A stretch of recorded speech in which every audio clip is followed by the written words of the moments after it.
Welcome to VVD news TV. ప్రజల కోసం ప్రశ్నించే గొంతునే. ముందుగా ఈ రోజు వార్తల్లోని ముఖ్యాంశాలు. ప్రపంచ జనాభా దినోత్సవం, నంద్యాలలో భారీ అవగాహన ర్యాలీ. హిమాచల్లో ప్రకృతి బీభత్సం, మట్టి రాళ్లు ప్రవాహంతో వరదలు.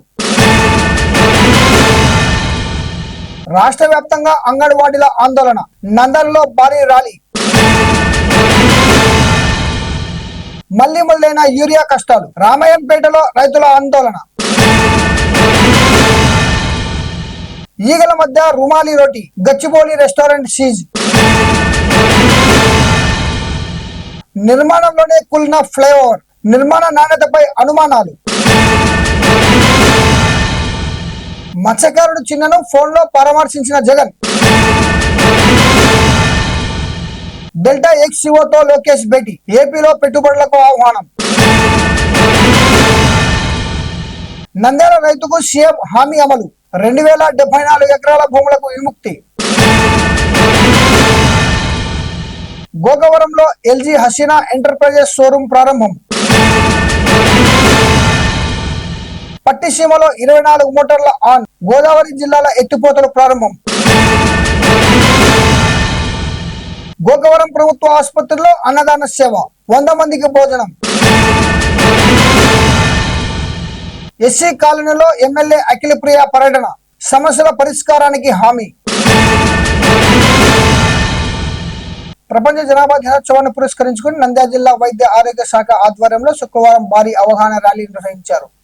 ఎల్కేఆర్ నర్సింగ్ కళాశాల విద్యార్థులు, వైద్య సిబ్బంది పాల్గొన్న ఈ ర్యాలీని జిల్లా వైద్య ఆరోగ్య శాఖ అధికారి డాక్టర్ ఆర్ వెంకటరమణ ప్రారంభించారు. ఈ సందర్భంగా కుటుంబ ఆరోగ్యం, తల్లి శిశు సంక్షేమం, పిల్లల మధ్య సరైన విరామం వంటి అంశాలపై అవగాహన కల్పించారు.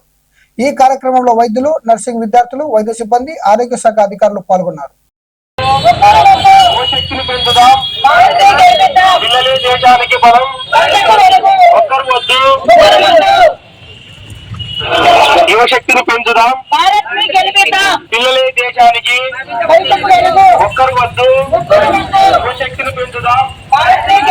పిల్లలే దేశానికి మనం, ఒక్కరు వద్దు. జూలై 11 జరిగిన వరల్డ్ పాపులేషన్ డే, అంటే ప్రపంచ జనాభా దినోత్సవం.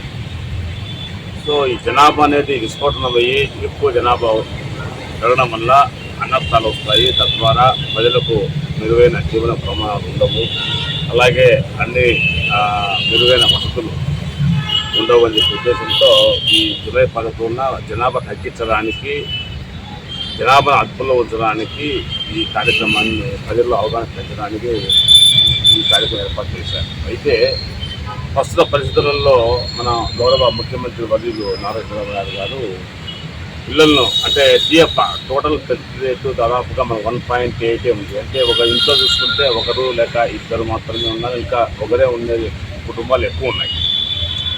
అందువల్ల ఇది అంటే గతంగా 2047 తీసుకుంటే, స్వర్ణాంధ్ర ప్రదేశ్ తీసుకుంటే ఆదాయం కన్నా కూడా మనకు యువత తగ్గిపోతుంది, యువత అనే వాళ్ళు ఉండరు అనే ఉద్దేశం యువత ఎక్కువ కావడము, తద్వారా యువశక్తి లేకపోవడం వల్ల ఈ అభివృద్ధిలో భాగంగా యువకులు లేకపోవడం వల్ల దేశం వెనుకబడిపోతుంది రాష్ట్ర ఉద్దేశంతో గౌరవ మంత్రివర్యులు 2 లేక 3 కన్నా కూడా వారికి, నలుగురు కన్నా కూడా వారికి అందరికీ కూడా ప్రోత్సాహకాలుగా ప్రకటించారు. కాబట్టి ఇప్పుడు ప్రస్తుత పరిస్థితుల్లో ఈ వరల్డ్ పాపులేషన్ డే జూలై 11వ తేదీన మనము ప్రజలకు అవగాహన కల్పించాల్సిన అవసరం ఏంటంటే, కుటుంబనిత ఆపరేషన్లో ఒకరికి ఇద్దరికి తీసుకోకుండా 3 కానివ్వండి, 4 కానివ్వండి చెప్పేసి మనము ఎంకరేజ్ చేయాల్సిన అవసరం ఉంది. అలాగే ముఖ్యంగా బిడ్డకు మధ్య ఎడం అనేది, ఒక బిడ్డ కలిగిన వెంటనే మళ్ళీ ఎడము, మళ్ళీ 2వ బిడ్డకు ఎడము, అట్లా గ్యాప్ ఇవ్వడం వల్ల తల్లిదండ్రులకు, తల్లికి ఆరోగ్యంగా ఉంటుంది, అలాగే పుట్టిన బిడ్డ కూడా ఆరోగ్యంగా ఎదుగుదల బాగుంటుందనే ఉద్దేశంతో ఈ జనాభా ఉద్దేశం ఈసారి ఈ థీమ్ వచ్చేసి గ్యాప్ ఇవ్వాలి, ఎక్కువ మంది పిల్లలకు ఎడం ఉండాలని చెప్పే ఉద్దేశంతో ఈరోజు ఈ కార్యక్రమాన్ని యాక్చువల్ రేపు చేయాలి. సెకండ్ సాటర్డే కాబట్టి ఈరోజు ముందు చేస్తున్నాం. అలాగే ఈ వారమంతా కూడా చేయొచ్చు, ఎప్పుడైనా చేయొచ్చు. కాబట్టి ఇది జిల్లా వ్యాప్తంగా అంగన్వాడీ స్కూల్స్, తర్వాత మన ఆశాలు, ఏఎన్ఎంలు, అలాగే ఎమ్మెల్యే స్కూల్, సచివాలయంలో విలేజ్ క్లినిక్స్, బిఎస్సీలు అన్ని చోట్ల కూడా ఈ కార్యక్రమాన్ని నిర్వహిస్తున్నాము. ఈ వారం రోజులు కంటిన్యూగా ప్రజల్లో అవగాహన పెంచి ముఖ్యంగా మనం చూసాం చాలా చోట్ల ఇప్పటికి కూడా బిడ్డలు కలపకుండా ఎక్కువగా ఈ ఫెసిలిటీ సెంటర్స్ కూడా ఎక్కువైపోతున్నాయి. అంటే యువతుల్లో కానీ ఇన్ఫెర్టిలిటీ అనేది ఎక్కువైతుంది. కాబట్టి బిడ్డలను మనం ఆరోగ్యంగా వాళ్ళందరినీ కూడా మనం ఎక్కువ మందిని కనాలనే ఉద్దేశంతో ఈ వరల్డ్ పాపులేషన్ సందర్భంగా బిడ్డగా ఎడ ఉండడము, అలాగే ఎక్కువ మంది పిల్లల్ని కూడా కనమని చెప్పేసి మనము ప్రజలకు ఆహ్వానం కల్పిస్తూ ఈరోజు ఈ కార్యక్రమాన్ని నిర్వహిస్తూ ఉన్నాము. దీనికి సంబంధించి మా యొక్క డిపార్ట్మెంట్ తరఫున ర్యాలీ నిర్వహించి ప్రజల్లో అవగాహన పెంచడానికి ఈరోజు ఇది నిర్వహిస్తాం. అలాగే సేమ్ ఇదే టైంలో జిల్లా వ్యాప్తంగా రేపు ఎల్లుండి వారం రోజులు కంటిన్యూగా ఈ కార్యక్రమాన్ని నిర్వహించడానికి మేమంతా అరేంజ్మెంట్ చేసుకుని ప్లాన్ చేశాము. అలాగే ఇంటింటికి వెళ్ళి ఆశా వర్కర్లు, ఏఎన్ఎంలు, ఎమ్మెల్యేలు అందరూ కూడా వాళ్ళ సచివాలయం లెవెల్లో కూడా ఈ కార్యక్రమం నిర్వహించి ప్రజలకు అవగాహన కల్పిస్తారు. Thank you. హిమాచల్ ప్రదేశ్ లోని కిన్నౌర్ జిల్లా లిప్పనుల్లాలో కురిసిన భారీ వర్షాల కారణంగా ఒక్కసారిగా మట్టి రాళ్ల ప్రవాహం ఉధృతంగా దూసుకొచ్చింది. ఈ ఘటనలో లిప్పా గ్రామంలో వరద పరిస్థితులు నెలకొన్నాయి. లిప్పా కాస్ వంతెనలకు తీవ్ర ముప్పు ఏర్పడినట్లు అధికారులు తెలిపారు. ప్రజలు అప్రమత్తంగా ఉండాలని, నదులు, వాగులు, వరదల ప్రవాహాల సమీపానికి వెళ్లవద్దని హెచ్చరించారు. పరిస్థితిని అధికారులు ఎప్పటికప్పుడు పర్యవేక్షిస్తూ అవసరమైన సహాయక చర్యలు చేపడుతున్నారు.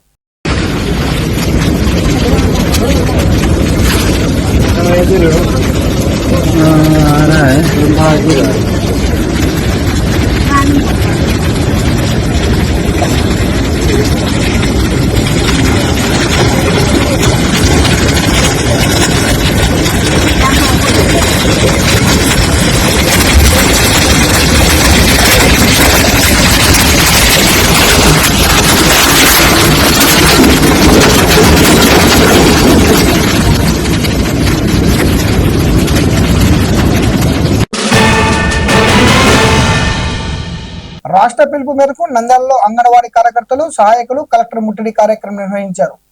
CITU, AP anganwadi workers and helpers union ఆధ్వర్యంలో భారీ ర్యాలీ చేపట్టి ప్రభుత్వానికి వ్యతిరేకంగా నినాదాలు చేశారు.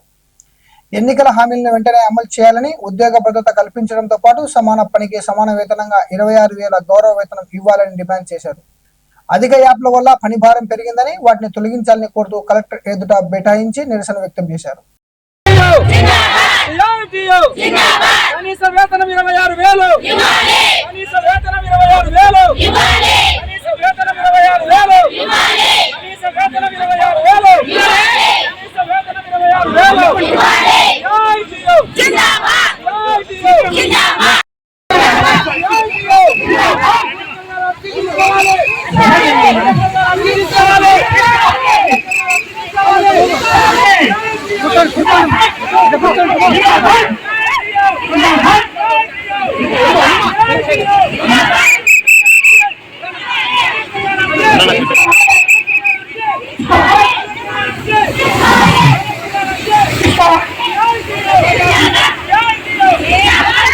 అద్దె తీసుకొని కూడా శాతం కాకపోతే అద్దె ఇవ్వడానికే కదా. నా మావి చూడండి, మావి చూడండి, ఏం చేస్తారో ఏ కదా. అద్దె ఏమీకి వచ్చినాము, అద్దె తీసుకోకపోతే తీరుస్తాము. ఇంత పడుకొని నిన్న చెప్పినారే సీఎం గారు వచ్చి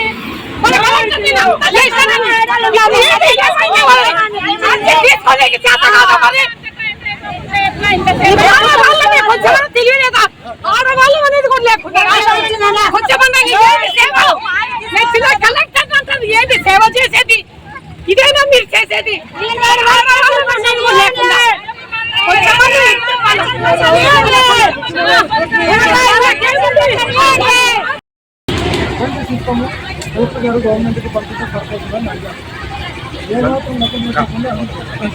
వెహికల్ పూర్తిగా తీసుకొచ్చి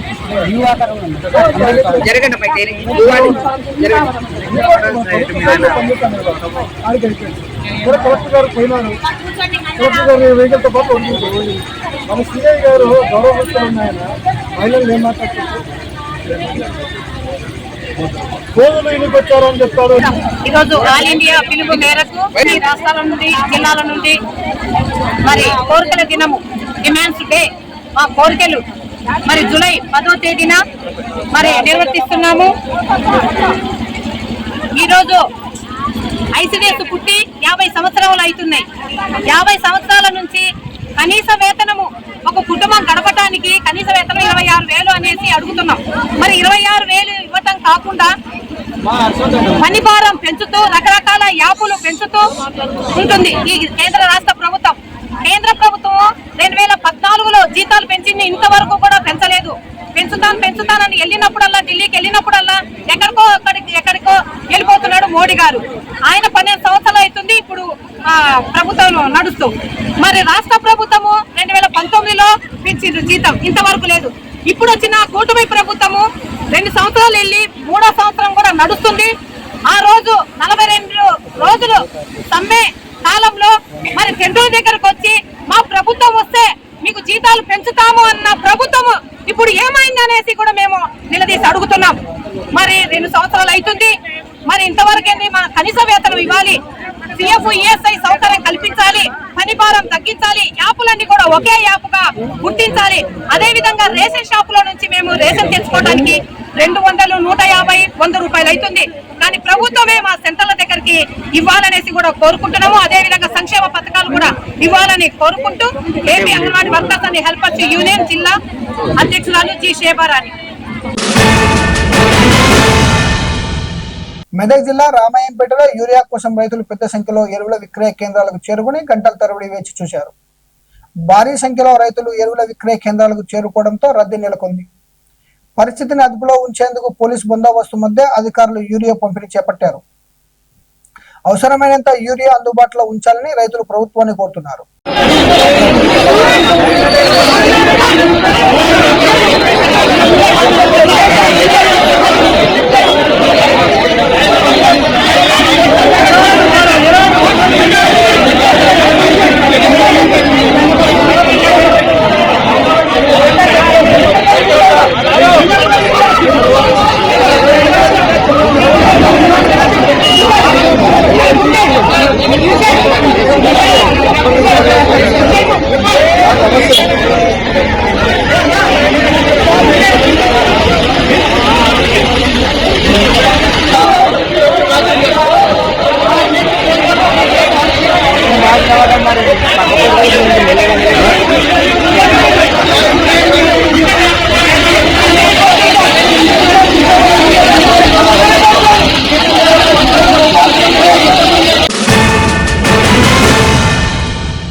గచ్చిబౌలిలోని అల్సాబా రెస్టారెంట్ లో ఫుడ్ సేఫ్టీ అధికారుల తనిఖీల్లో తీవ్ర పరిశుభ్రత లోపాలు బయటపడ్డాయి.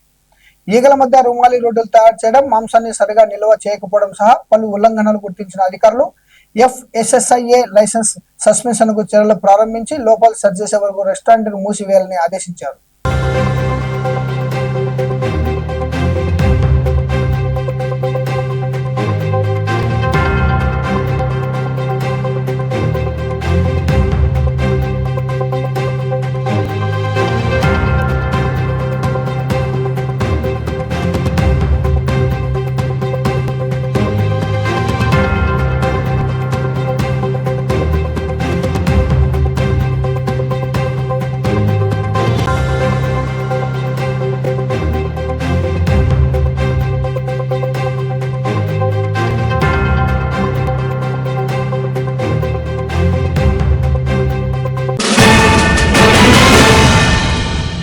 మహారాష్ట్రలోని నాందేడ్ లాతూర్ జాతీయ రహదారిపై విష్ణుపురి సమీపంలో నిర్మాణంలో ఉన్న ఫ్లైఓవర్ లో ఒక భాగం ఒక్కసారిగా కూలిపోయింది. నిర్మాణ పనులు కొనసాగుతుండగానే ఈ ఘటన జరగడంతో నిర్మాణ నాణ్యతపై ప్రశ్నలు తలెత్తుతున్నాయి. ఘటనపై అధికారులు విచారణ చేపట్టారు.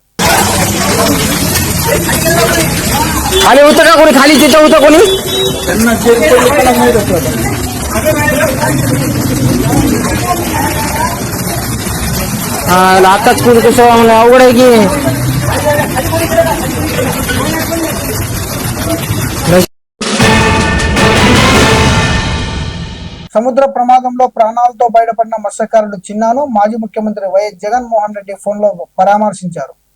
ఆయన ఆరోగ్య పరిస్థితిని అడిగి తెలుసుకోవడంతో పాటు ప్రమాదం ఎలా జరిగిందనే వివరాలను అడిగి తెలుసుకున్నారు. చేపల వేటకు వెళ్లి 6 మత్స్యకారులు ప్రాణాలు కోల్పోయిన ఘటనపై తీవ్ర దిగ్భ్రాంతి వ్యక్తం చేసిన జగన్ బాధిత కుటుంబాలకు తన ప్రగాఢ సానుభూతి తెలిపారు. ఇది బోర్ నుంచి వస్తున్నా బోర్ నుంచి వస్తుందిగా విజయపట్నం ఇల్లు ఉంది. వైజాగ్ విజాకు 10 మైళ్ళు ఉంటాను మనం చేయరా నాకు వచ్చే నాకు అంటే జట్టికి వచ్చిన 10 మైళ్ళ నుంచే బోల్తా కొట్టేసింది బోటు. బోల్తా కొట్టేస్తే ఎప్పుడైతే బోల్తా కొట్టేసిందో ఆ తెరబడిపోయిన వెంటనే బొడికి ఎక్కువ మీదన ఎక్కువ బోటు మీద కిందన మనిషి ఉండిపోయాను. కిందన మనిషి ఉండిపోతే ఇంకా 6 ఉన్నాం కదా, 7 వెళ్ళాము, 6 ఉన్నాం. అయితే ఎప్పుడైతే మనిషి చనిపోయాడో మనిషి కోసం ఏడుతున్నా అన్నయ్య కొడుకు. మా అన్నయ్య కొడుకు చచ్చిపోయాడు, మా అన్నయ్య కొడుకు బాబు నాయన మా అన్నయ్య నేను ఏడుస్తున్నాను. అక్కడే బోర్డు కింద ఉండిపోయాడు. బోర్డు కింద ఉండిపోతే ఆ బోర్డు మీద ఉన్నాం మేము. ఆ తేలుతుంటే బోటు మీద తేలుతుంటే తెరబడుకుని బోటు మీద ఉంటుండగా 9 గంటల వరకు ఉన్నాము. 6 బోటు ఇంకా కిందకి వెళ్ళిపోయిందన్న. ఈ 6 ఈస్తున్నాము 12 అవుతుందో 11 అవుతుందో తెలీదు. ఆ టైంలో ఇంకో మనిషి కనిపించలేదన్నా. కనిపిపోతే ఇంకా 5 ఉన్నాం. 5 ఉంటే ఆ మనిషి మరి కనిపిపోతే మనం ఏం చేస్తాం, మళ్ళా 5 ఒక్కడే ఉందాము తెల్లవారిన దాకా అని చెప్పేసి ఉన్నామన్నా. ఉంటే సరే 4 అవుతుందన్న. 4 అవుతుంటే షిప్ కనిపిస్తుంది. అయితే షిప్ కాడికి ఎలాగైనా వెళ్ళాలని చెప్పేసి వెళ్దామని అంటే మా అన్నయ్య అన్నాడు, నేను రాలేనురా చచ్చిపోతాను, నేను తెప్పలు గిప్పలు ఏమి వస్తే జాలాలు తెప్పలు వస్తే తెప్పకిపోతాను, నేనైతే రానంటా చచ్చిపోతాను అన్నాడు. చచ్చిపోతాను అంటే ఇంకా 4 ఉన్నాము. అయితే ఈ మాట్లాడుతున్నావు ఏటనయా, నువ్వు చెప్పినోడు పెద్దోడు అని అంటే లేదరా నేను చచ్చిపోతాను, నా కాళ్ళు తిరగబడిపోయి నన్ను ఎదలేకపోతాను రా అన్నాడు. సర్లే మేము షిప్ కాడికి వెళ్తాము. షిప్ కి మాకు 30 కిలోమీటర్లు ఉంటుంది అన్న. ఇప్పుడు ఒడిశా అంటే షిప్ సాయం ఉంది, మా ఒడిసికి ఎదరు ఉన్నామన్నా. అలా వెళ్ళిపోదాం అని చెప్పేసి ఆ షిప్ కాడికి అలాగా చేరుకుందామని 4 వెళ్ళవసరికి 4 అవ్వట్లేదు, ఇబ్బంది అయిపోతుంది. అప్పుడు కోర్సులు మాది వెళ్ళడం ఇబ్బంది అయిపోతే అప్పుడు నేను ఏడ్ చేశాను, మీరు 3 అంటారా నన్ను చెంగల్కి వెళ్తాను, షిప్ దగ్గర అయిపోయింది చెంగల్కి వెళ్తాను, ముగ్గురు మీరు రండి కలిసి రండి అంటే వాళ్ళు సరే మా ఈదికి వెళ్ళాను అన్నాడు. మా అన్నయ్యలు ఫ్రెండ్ కుర్రోడు అది వెళ్ళామంటే సైన్ పెట్టి మా ఆ కుర్రోడే నాకు చెప్పాడు అన్ని. అయితే నేను ఏడ్ చేసి నీతికి వెళ్తాను, ఈతకి వెళ్తుండగా ఇంక వీళ్ళు రాకపోతే మళ్ళీ వీళ్ళ దగ్గర దివాల్సి వచ్చాను. అలాగా నాకు అలుపు వచ్చేస్తుంది. కొద్దిగా వీళ్ళ దగ్గర చిన్న కోర్సులు అనమాట. అక్కడ అలా ఉండేసి యాంకరేషన్ సైన్ పట్టేసిన వెంటనే కెరట వచ్చి తప్పుని కొట్టింది. తప్పుని కొట్టగలు ఎగిరిపోయిన వెంటనే వాడికి పక్కకొట్టుకుని వెళ్ళిపోతాను. వాడు పక్కకొట్టుకుని వెళ్ళిపోతుంటే అప్పుడు అన్నాను ఈ బొంటి మీద బనీలు తీశాను. బనీలు తీసి కాపాడండి సార్ బాయ్ కాపాడండి అంటే అప్పుడు నైఫ్ జాకెట్ ఇసిరేయాలన్న. హిందీ వాళ్ళు అనమాట, అంటే నేపాలి వాళ్ళు. నైఫ్ జాకెట్ ఇసుకెళ్ళి ఆ నైఫ్ జాకెట్ కి చేతి పట్టుకొని కింద జాలు వేసాలి. ఆ జాలు నుంచి పైకి లాగేయాలన్న. పైకి లాగినంటే 2 వాటర్ బాటిల్ పట్టాలి. అప్పటి నుంచి నా గుండెలో తెరబడిపోయి నాకు అయినది మైంది అన్న. ఊపిరికిచ్చినట్టు అయిపోయాను. అప్పుడు నాకు ఎప్పుడైతే 7 దప్పి పట్టాలో ఒక అరగంట పోయిన తర్వాత అప్పుడు నేను సోలో ఇచ్చాను అన్న. నా తల్లి పిల్ల ఒకేసుకున్నాను అన్న. ఇదే అంతులన్నా ఏది లేదన్నా, నేను చచ్చిపోతానన్నా నువ్వు రాకపోతే అన్న. ప్రభుత్వం అనే స్పందన చెప్తుంది. ప్రభుత్వం అంటే ఇలాగే చెప్తున్నానన్నా, ప్రభుత్వం అంటే ఇలాగే అంతం ఇది అశాంతం ఏది లేదన్నా. ఇత్తనం అంతనాలే ఇది రేపు మోపాతున్నారు. చంటి పిల్లలతో ఉన్నానన్నా. అప్పులు చేసి చేసుకుని ఈ పిల్లలు 6 మనుషులు చనిపోయాలి. నా కుటుంబాలు ఆ పిల్లల ముఖం చూడాలంటే నేను వెళ్ళలేదన్నా, ఇంటికి వెళ్ళలేదు. ప్రభుత్వం స్పందించలేదా, ఏం సహాయం చేస్తారని చెప్పలేదా? నిన్న అయితే అదే 15 లక్షల రూపాయలు కొల్లు రవీంద్ర అని పెట్టాడు ఆ 6 కుటుంబాలకి. ఈ ఆస్తి పరిహారం ఏదో చూస్తామన్నట్టుగా మాట్లాడాడన్న. ఇలాగే చెప్తున్నాను కానీ నన్ను వచ్చి 4 రోజులు 5 రోజులు అయిపోతుంది కానీ ఏది పంచట్లేదన్నా. బోటు ఇంకా మునిగిపోయింది బాబు, 50 లక్షల రూపాయల ఆస్తి మునిగిపోయింది బాబు. బోట్ అయితే ఏమీ లేదు, నేను అప్పుల్లో ఉన్నాను. మనం అడిగేది కూడా కానీ బోటు కన్నా ఈకపోతే మన బోటు ఈకపోతే మన జీవితాలన్నీ నాశనం అయిపోయినట్టే కదా. నాన్న చచ్చిపోతున్నాను. ప్రభుత్వాన్ని తీసుకొచ్చి కర్మ చేద్దాం. కానీ నువ్వు అన్నయ్య delta X CEO Stephen Kim తో మంత్రి నారా లోకేష్ సమావేశమయ్యారు. ఈ సందర్భంగా ఆంధ్రప్రదేశ్ లో బ్యాటరీ ఎనర్జీ స్టోరేజ్ సిస్టమ్ తయారీ యూనిట్ ఏర్పాటు చేయాలని ఆయన విజ్ఞప్తి చేశారు. రాష్ట్రంలో పెట్టుబడులకు అనుకూల వాతావరణం, ప్రభుత్వ ప్రోత్సాహాలను వివరించి ఏపీలో పెట్టుబడులు పెట్టాలని ఆహ్వానించారు.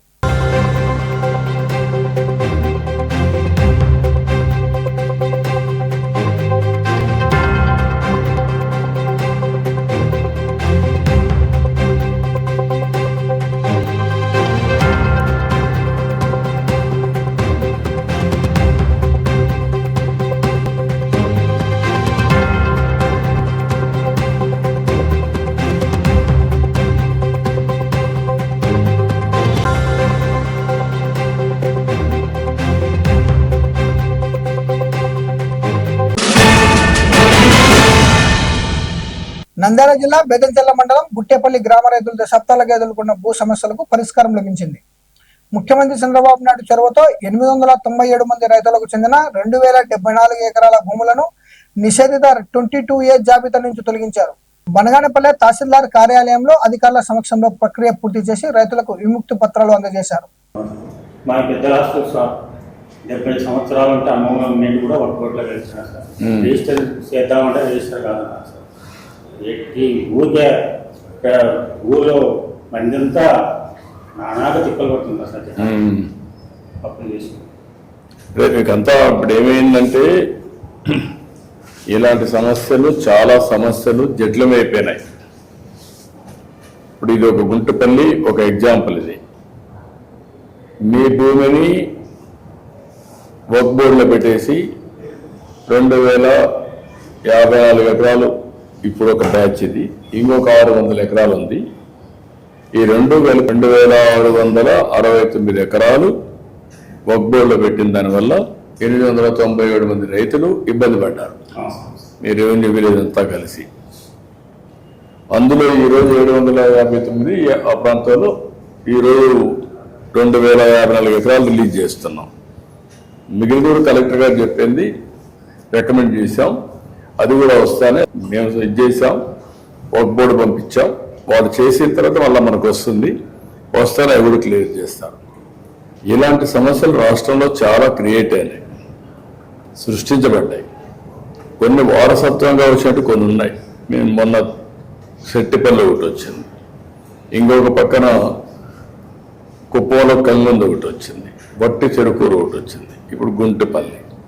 ఇట్లా ఒక 500 ఎకరాలు, 2000 ఎకరాలు, 10,000 ఎకరాలు ఇలాంటివి ఎన్నో సంవత్సరాల నుంచి పెండింగ్ పడిపోయినట్టు కొన్ని ఉన్నాయి. కొన్ని ఇటీవల కాలంలో ఇంక్లూడ్ చేసి ఇబ్బంది పెట్టినట్టు కూడా కొన్ని ఉన్నాయి. ఆ 22A కానీ వర్క్ బోర్డులో కానీ ఇలాంటివి కొన్ని పెట్టేశారు. అందులో మీరు ఒకరు. మీరు నాకు చెప్పగానే కలెక్టర్ గారు చెప్పాను, ఎంక్వైరీ చేశారు. చేసి మీది న్యాయం, పట్టా మీ సైడ్ ఉంది కాబట్టి మీకు పట్టాలు ఇవ్వాలి. కానీ లిటిగేషన్ ఇది ఎక్కడ పోయిందంటే వర్క్ బోర్డు కమిషన్ కూడా వెళ్ళింది. వాళ్ళకు కూడా ఇన్ఫర్మేషన్ ఇచ్చి వాళ్ళు కూడా స్టడీ చేసుకొని అక్కడ డిలీట్ చేయించి రికార్డులో వాళ్ళు ప్రొసీడింగ్స్ ఇచ్చి, కలెక్టర్ గారు ప్రొసీడింగ్స్ ఇచ్చి మీకు పట్టాలు ఇమ్మని ఇక్కడ రిజిస్టార్కి ఇచ్చారు. రిజిస్టార్ భూముల్లో కూడా బ్యాన్ పెట్టారు. మీరు ఎవరికి రిజిస్టర్ చేయకూడదు, ఇది మీ భూమి కాదు, ఇది వర్క్ బోర్డు భూమి అని పెట్టేశారు.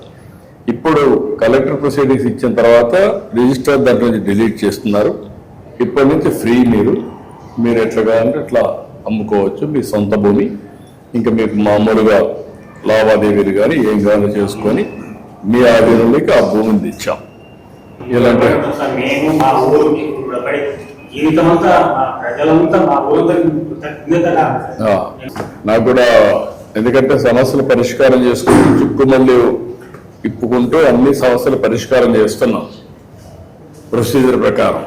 ఎందుకంటే మీకు ఈ సమస్య వచ్చింది, ఇప్పుడే మీరు చూశారు, 29 లక్షల మందికి రాజముద్రతో పట్టాదారు పాస్ పుస్తకాలు ఇప్పుడు ఇచ్చాం. ఇంకొక 72 లక్షల మందికి ఇవ్వాలి. అవి కూడా ఇంకొక నిలబడతాయి. అప్పుడు మీకు ఏంటంటే రాజముద్రతో బ్యాక్ ఆఫీస్ అంతా కూడా బ్లాక్ చైన్ టెక్నాలజీ పెట్టి మీకు QR కోడ్ పెట్టి ఎవ్వరు ట్యాంపర్ చేయకుండా ఇప్పుడు ఇది ఈజీగా చేసేస్తారు మీరు రికార్డ్. అలాంటి జరగకుండా ఉండాలంటే బ్లాక్ చైన్ టెక్నాలజీ పెట్టి చెక్స్ అండ్ బ్యాలెన్స్ పెట్టి ఏదైనా చేసినప్పుడు దానికి పూర్వోత్తరాలు కూడా చూసుకొని చేయాలి. పోయిన ప్రభుత్వంలో ఇష్టానుసారంగా చేయడం, వారసత్వంగా కొన్ని సమస్యలు రావడం, నాకు దీనికి 2 ఏళ్ళు అయింది, ఇంకా 1 సంవత్సరం పడుతుంది, 3 ఏళ్ళు అవుతుంది ఈ సమస్య పరిష్కారం. ఈ 3 ఏళ్ళు అయితే ఎవ్వరికి ఎక్కడ ఇబ్బంది లేకుండా మీ భూమి, మీ హక్కు, మీ సొంతం, మీ చేతల్లో ఉంటుంది. రేపటి నుంచి ఎవ్వరు దయదాల్సిన అవసరం లేదు, దానికి ట్రాన్స్ఫర్ చేస్తాం. ఇప్పుడే రిజిస్టర్ కూడా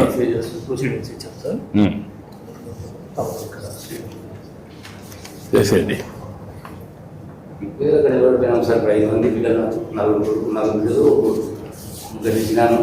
మరి తెలియజేయాలి నాకు ఆరోగ్యం బాగా ఊరు తీసుకొని దానిని 3 ఎకరాల్లో జీవనం తీసుకొని అది ఇచ్చినాను. ఇప్పుడు పూర్తిగా నిలబడిపోయాను సార్. ఆ టెన్స్ కూడా అదే అందరికీ అమ్మని కూడా అమ్ముకోవడానికి కూడా అమ్ముకోవడానికి వీలు లేదు సార్. ఇక్కడ ఇది కావాలి ఆ పూట కూడా ఉంది.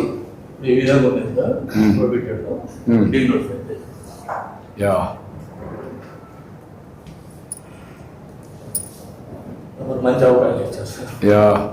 ఇప్పుడే ఆ రికార్డులు మీరు చూస్తే అంతవరకు లెజిస్లేటివ్లో పెట్టి నోటిఫికేషన్ చేసేసారు ఎవరు అమ్మడానికి లేదని. 2074.61 ఎకరాలు మీ సర్వే నెంబర్ మొత్తం నోటిఫికేషన్ చేశారు. ఇప్పటి నుంచి మీరు అమ్ముకోవచ్చు, ఇంకా స్వేచ్ఛగా ఉండొచ్చు. మీ ఒక్క చేసిన కష్టాన్ని, మీకు పెట్టిన ఇబ్బందిని తొలగించాం. ఒక మాటలో చెప్పాలంటే ఇలాంటి చాలా సమస్యలు నాకు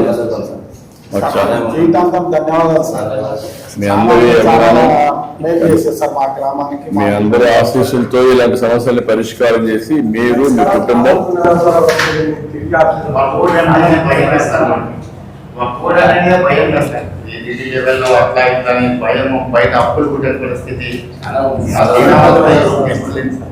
ఎంతైనా కోర్టు పోయినప్పుడు డబ్బులు ఖర్చు పెట్టుకోవాలి, లాయర్లు పెట్టుకోవాలి, తిరుగుతూ ఉండాలి, అన్ని సమస్యలు ఉంటాయి. ఇవన్నీ ప్రభుత్వం పట్టించుకోలేదు సార్, ఎవరు పట్టించుకోలేదా సార్? అదే మొత్తం వాళ్ళు ఇష్టప్రకారం వదిలేశారు. మేము గాలి కొదిలి పెట్టారు.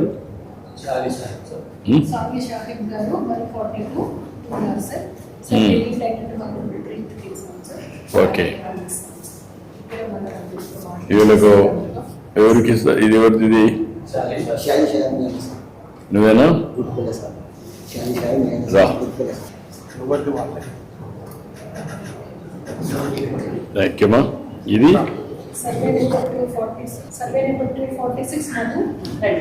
మరి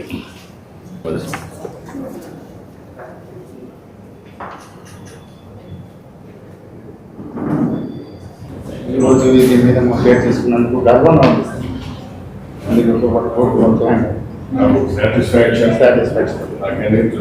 మీ అందరికీ పేదవాళ్ళకు న్యాయం జరిగింది.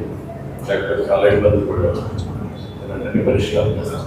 చాంద్ భాషా గారు 271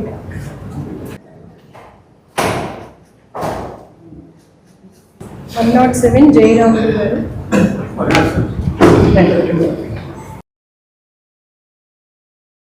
రామసుబ్బారెడ్డి గారు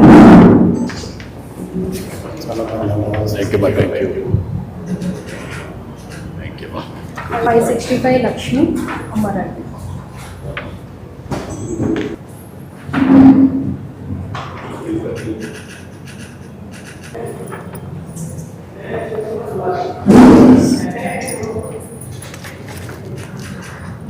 $726/5 భీమరాజు గారు.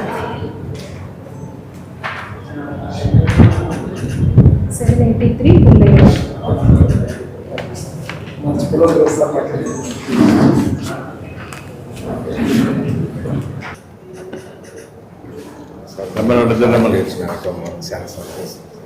మీ అందరికీ విముక్తి కలిగించాం. ఇలాంటి చాలా ఉన్నాయి. మీ అందరి ఆశీస్సులతో ఇంకా ఇలాంటివన్నీ చేయాలని, అందరికీ న్యాయం చేయాలని అన్నీ చేస్తాం. తూర్పుగోదావరి జిల్లా గోకవరంలో నూతనంగా ఏర్పాటు చేసిన ఎల్జీ హసీనా ఎంటర్ప్రైజెస్ షోరూంను జ్యోతుల లక్ష్మీదేవి ప్రారంభించారు. రిబ్బన్ కట్ చేసి ప్రారంభించిన అనంతరం షోరూంను పరిశీలించి నూతన ఎల్జీ ఉత్పత్తుల వివరాలను తెలుసుకున్నారు. ఈ కార్యక్రమంలో తెలుగుదేశం పార్టీ నాయకులు, కూటమి నేతలు పాల్గొన్నారు. షోరూం యజమానులు సిద్దిక్, దునియా బేగం జ్యోతుల లక్ష్మీదేవిని శాలువతో సత్కరించారు.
వాషింగ్ మిషన్ అనమాట. స్టోర్లో పెట్టింది స్టోర్లో పెట్టాం అనమాట. ఇది బట్టి మోడల్ అనమాట. దీంట్లోనే కొద్ది మన డయాస్ అనమాట. 650 సైడ్ బై సైడ్ అనమాట.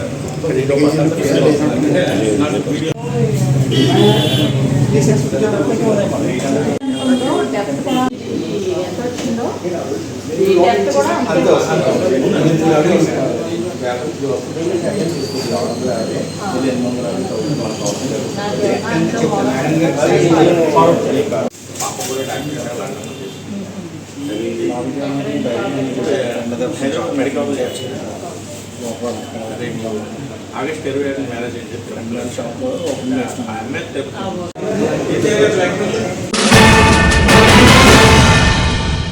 గోదావరి నదిలో వరద ప్రవాహం పెరగడంతో ఆంధ్రప్రదేశ్ ప్రభుత్వం పట్టిసీమ ఎత్తిపోతల పథకంలోని 24 మోటార్లను ప్రారంభించింది.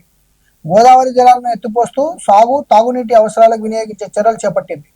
వరద నీటిని సద్వినియోగం చేసేందుకు అధికారులు ఎప్పటికప్పుడు పరిస్థితిని పర్యవేక్షిస్తున్నారు.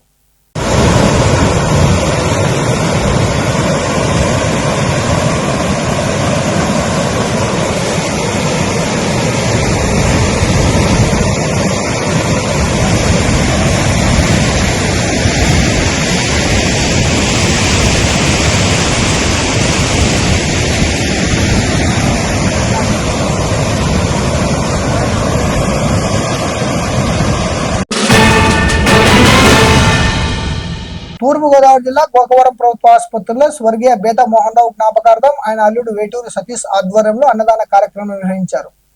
ఆసుపత్రిలోని పేదలు, రోగులు సుమారు 100 మందికి భోజనం అందించారు. కార్యక్రమంలో ఆసుపత్రి సూపరింటెండెంట్ డాక్టర్ రామలక్ష్మితో పాటు ఆసుపత్రి అభివృద్ధి కమిటీ డైరెక్టర్ రాయవరపు శ్రీనివాసరావు, అల్లాడ అరుణకుమారి, పిట్ట అరుణ్ పాల్గొన్నారు.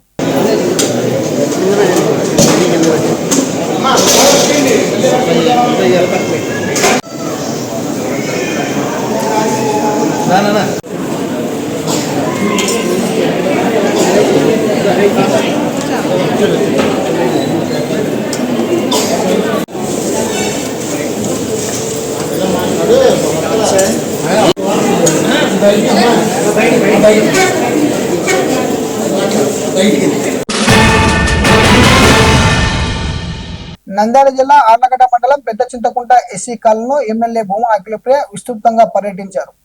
ఇంటింటికి వెళ్లి ప్రజా సమస్యలను స్వయంగా అడిగి తెలుసుకుని వెంటనే పరిష్కరించాలని అధికారులను ఆదేశించారు.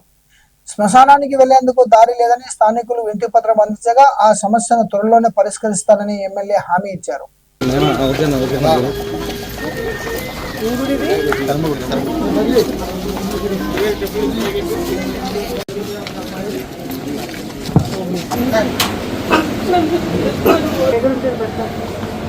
ఈ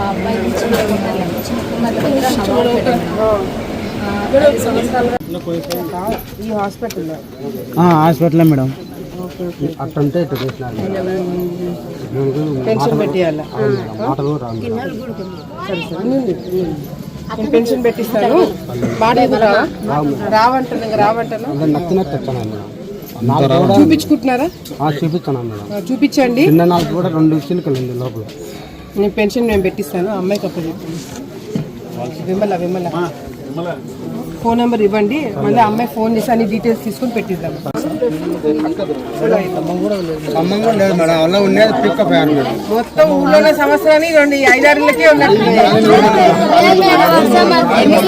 స్తంభాలు ఉన్నాయి కదా లైట్ ఒకటి కావాలా అంటేనా లైట్ ఇది మధ్యాహ్నం స్తంభం అంటే ఒకటి మాట్లాడి రాసుకుంటాను స్తంభం రాపించు కొంచెం పైపడమా కొత్త వచ్చినాయి కదా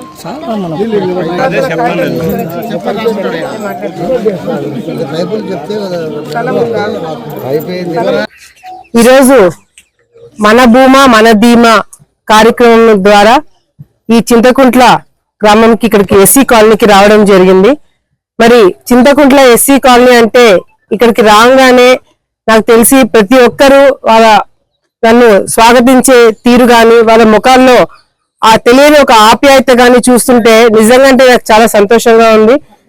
ఇప్పుడు నుంచే కాదు గత ఎన్నో సంవత్సరాల నుంచి చింతకుంట్ల ఎస్సీ కాలనీలో ఉన్న వాళ్ళందరూ కూడా ఎన్నో సందర్భాల్లో మాకు అండగా నిలబడి మాకు తోడుగా ఉండి ప్రతిపక్షంలో కూడా ఎన్నో ఇబ్బందులు పడి ఆ రోజు మన మున్సిపల్ ఎన్నికల టైంలో కూడా ఇక్కడున్న ఎస్సీలు చాలా గట్టిగా కొట్లాడి ఆ రోజు ధీటుగా పనిచేయడం జరిగింది.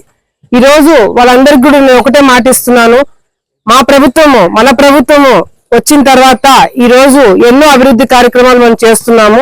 ఈ చింతకుంటల్లో కూడా ఎక్కడైతే కొన్ని చిన్న చిన్న సమస్యలు రోడ్లు బ్రహ్మాండంగా అన్ని చోట్ల బాగా వేసుకున్నారు, కొన్ని చోట్ల రోడ్లు, కొన్ని చోట్ల డ్రైన్స్, స్తంభాలు, ఇవన్నీ కొన్ని లైట్స్ కొంచెం ప్రాబ్లం ఉంది. ఆ చిన్న చిన్న ప్రాబ్లమ్స్ ఇప్పటి వరకు నేను తిరిగిన ఏరియా మొత్తం కూడా ఏ సమస్య లేకుండా అన్ని విధాలుగా కూడా చూసుకుంటామని చెప్పడం జరిగింది.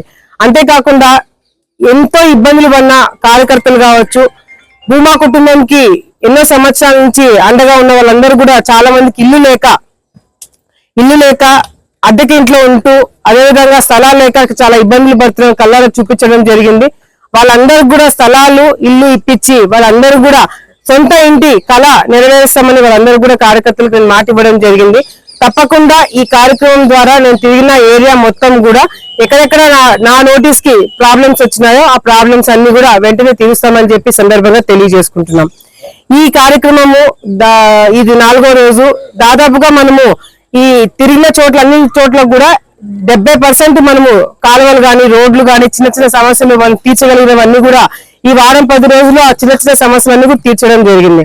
సో ఈ మన భూమా మన ధీమా కార్యక్రమం ద్వారా తప్పకుండా కేవలం అభివృద్ధి కార్యక్రమాలు అభివృద్ధి మీద దృష్టి పెట్టడమే కాకుండా పాత కార్యకర్తలు ఎవరైతే మా కోసం కష్టపడి ఇన్ని సంవత్సరాలు పనిచేస్తారో వాళ్ళందరినీ కూడా కలవడానికి ఒక మంచి అవకాశంగా భావిస్తూ ఈ కార్యక్రమం నేను మొదలు పెట్టడం జరిగింది. తప్పకుండా కార్యకర్తలు ప్రజలందరూ ఆశీర్వాదాలతోటి తప్పకుండా ఈ ప్రోగ్రామ్ విజయవంతం అవడమే కాకుండా మళ్ళీ మన భూమా మన ధీమా అంటే ఆ ధీమా అనే ఒక ధైర్యాన్ని కార్యకర్తలు నింపడానికి కార్యక్రమం పెట్టామని మరొకసారి తెలియజేసుకుంటున్నాం. మరిన్ని అప్డేట్ కోసం చూస్తూనే ఉండండి వివిడి న్యూస్ టీవీ, ప్రజల కోసం ప్రశ్నించే గొంతునే.